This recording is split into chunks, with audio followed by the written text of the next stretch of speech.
President Obama took on the NRA today, and no surprise, they fired right back. Let's discuss now with Igor Volsky of Think Progress. He has been tweeting about members of Congress and their relationships with the NRA, and Ben Ferguson's with us as well. He is a conservative radio talk show host. Gentlemen, thank you for joining us this evening here on CNN. Good to be here. So, Igor, today President Obama said the gun lobby may be holding Congress hostage right now, but they can't hold America hostage. Do you think that the gun lobby does hold Congress hostage? And you've been tweeting about it all day. So what are some of your favorites here?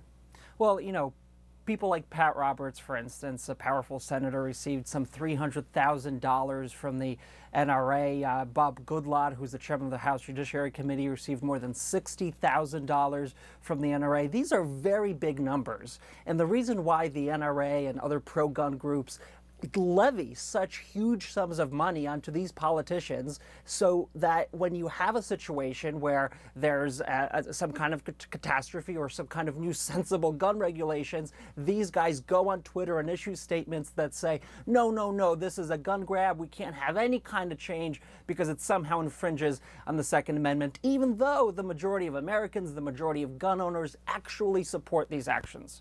So, Ben, do you think that the NRA or the gun lobby is holding Congress hostage? No, they're a lobbyist group, and they lobby for the Second Amendment, the same way that Planned Parenthood lobbies Congress. The Second Amendment, the same way that green energy comes in and spends billions of dollars over President Obama's time in office. What do they want? They want more government money for green and alternative energies. There's Solyndra. There's several companies, if I remember correctly, that got huge government loans. Why? Hey, because Ben, they lobbied the White House. This is normal. What does Solyndra have to do with this? What are you talking about? My point is, you're acting as if somehow what the NRA is doing. Let him talk. Go ahead. Solyndra, what is this? Okay, so why do you say there's a difference? It's very normal for people to do this. Ben, hold on. Igor, why do you think there's a difference when he said they're lobbying for the Second Amendment? You said no, they're lobbying for guns. What's the distinction? Well, the distinction is it's one thing to lobby for the Second Amendment, for parts of the Constitution. It's another thing to say there can't be any gun regulations, which has nothing at all to do with the Second Amendment. Yes, you can regulate guns. The Supreme Court, Justice Scalia, found you can regulate guns. That's completely divorced from the Second Amendment. The reason why they want to have a debate about the Second Amendment is because they want to silence any reasonable discussion about what can you do when a guy walks into a school and kills 21st graders. That's the reason why it's about the Second Amendment, when it's really about making sure that people who shouldn't have guns shouldn't have access to them. Why can't we have that conversation? Okay, so Ben, I'll let you respond, but let me read the NRA's response, Ben, and then you can respond. They said the proposed executive actions are ripe for abuse by the Obama administration, which has made no secret of its contempt for the Second Amendment. So again, talking about the Second Amendment. So how are the actions ripe for abuse? Go ahead and respond, Ben. Well, I think it's very simple. That if President Obama would have enacted what he did today through executive order 7 years ago, it would not have stopped the shooting that happened in that elementary school where 20 kids were gunned down. Let me finish what I'm saying. Pay attention to what I'm actually saying, okay? As a gun owner.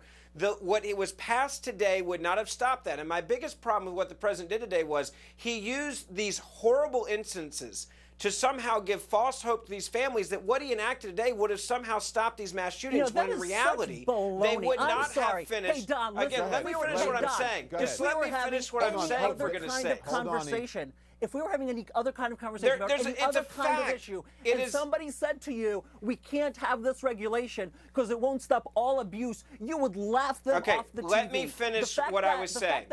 Let me finish what I was saying. Hang on, Ben. Ben, stand by. You know how it works. We should do nothing at all is ridiculous, and you know it. And you should be frankly. All right, I'm going to finish what I was saying. I have been a victim.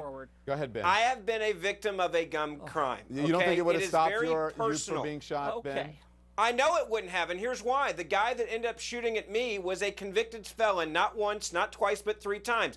He bought a gun on the black market. If you want to have more enforcement, if you want to go after the black market, if you want to go after people that are selling guns illegally, I'm in favor of that. But to come out today and to act as if what the president did today is going to stop these mass shootings, not one of these mass shootings, it's a fact.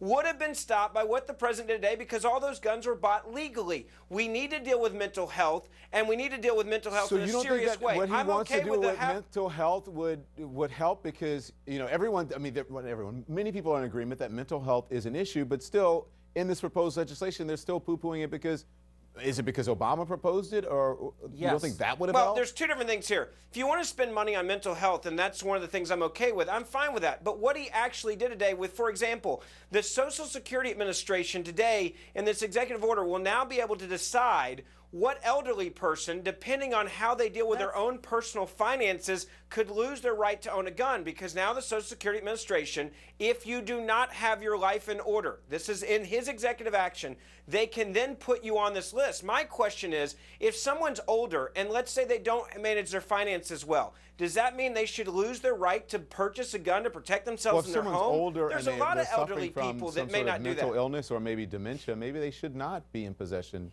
of a Here's gun. what I'll say. When we took away the keys to from my grandfather from driving because he had gotten older and started having early onset dementia, he was still of mind and body where he needed to be able to protect himself. He still lived alone.